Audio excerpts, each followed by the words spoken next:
أعوذ بالله من الشيطان الرجيم. بسم الله الرحمن الرحيم.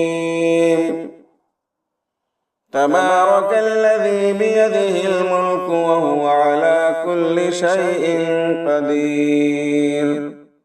الذي خلق الموت والحياة ليبلوكم أيكم أحسن عملا وهو العزيز الغفور.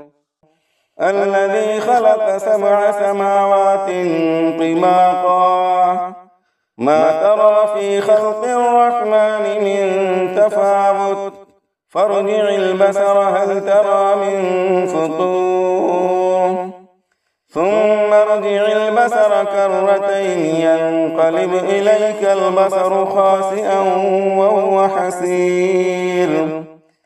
ولقد زينا السماء الدنيا بمصابيح وجعلناها رجوما للشياطين وأعتدنا لهم عذاب السعير.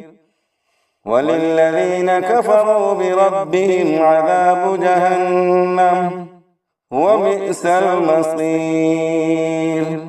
إذا ألقوا فيها سمعوا لها شهيقا وهي تفور تكاد تميز من الغيظ كلما ألقي فيها فوج سألهم خزنتها ألم يأتكم نذير قالوا بلى قد جاءنا نذير فكذبنا وقلنا ما نزل الله من شيء إن أنتم إلا في ضلال كبير. وقالوا لو كنا نسمع أو نعقل ما كنا في أصحاب السعير فاعترفوا بذنبهم فسحقا لأصحاب السعير. إن الذين يخشون ربهم بالغيب لهم مغفرة وأجر كبير. وأسروا قولكم أو اجهروا به إنه عليم بذات الصدور. ألا يعلم من خلق وهو اللطيف الخبير. هو الذي جعل لكم الأرض ذلولا فامشوا في مناكبها وكلوا من رزقه وإليه النشور. أأمنتم من في السماء أن يخسف بكم الأرض فإذا هي تمور أم أمنتم من في السماء أن يرسل عليكم حاصبا فستعلمون كيف نذير.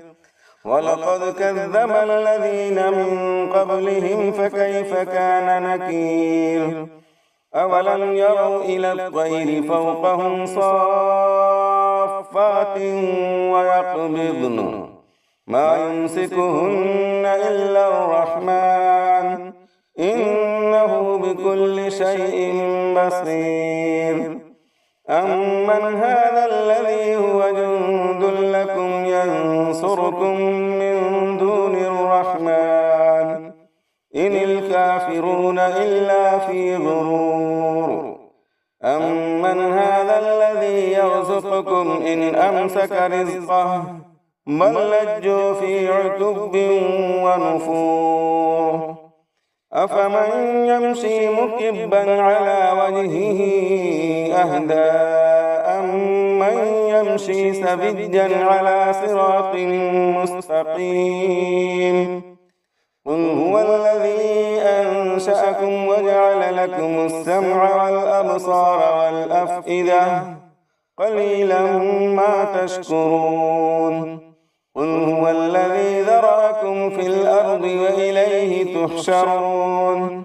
ويقولون متى هذا الوعد إن كنتم صادقين. قل إنما العلم عند الله وإنما أنا نذير مبين. فلما رأوه زلفة سيئت برئت وجوه الذين كفروا وقيل هذا الذي كنتم به تدعون قل أرأيتم إن أهلكني الله ومن معي أو رحمنا فمن يجير الكافرين من عذاب أليم قل هو الرحمن آمنا به وعليه توكلنا فستعلمون من هو في ضلال مبين قل أرأيتم إن أصبح ماؤكم غورا فمن يأتيكم بماء معين بسم الله الرحمن الرحيم آمن الرسول بما أنزل إليه من ربه والمؤمنون كل آمن بالله وملائكته وكتبه ورسله لا نفرق بين أحد من رسله وقالوا سمعنا وأطعنا غفرانك ربنا وإليك المصير لا يكلف الله نفسا إلا وسعها لها ما كسبت وعليها ما اكتسبت ربنا لا تؤاخذنا إن نسينا أو أخطأنا ربنا ولا تحمل علينا إصرا كما حملته على الذين من قبلنا ربنا ولا تحملنا ما لا طاقة لنا به واعف عنا واغفر لنا وارحمنا أنت مولانا فانصرنا على القوم الكافرين صدق الله العظيم.